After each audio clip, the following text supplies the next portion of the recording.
ایک شخص بہت سا مال لے کر چند ساتھیوں کے ساتھ سفر پر گیا ہوا تھا۔ اس کے ساتھیوں نے اسے قتل کر کے اس کے مال پر قبضہ کر لیا۔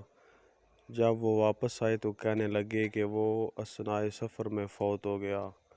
انہوں نے آپس میں یہ طے کر لیا تھا کہ اگر کوئی ان سے اس کی موت کا سبب پوچھے تو سب یہی کہے گے کہ بیمار ہو گیا تھا اور اس میں وہ فوت ہو گیا۔ اس شخص کے ورثاء نے حضرت علی علیہ السلام کی خدمت میں ذکر کیا۔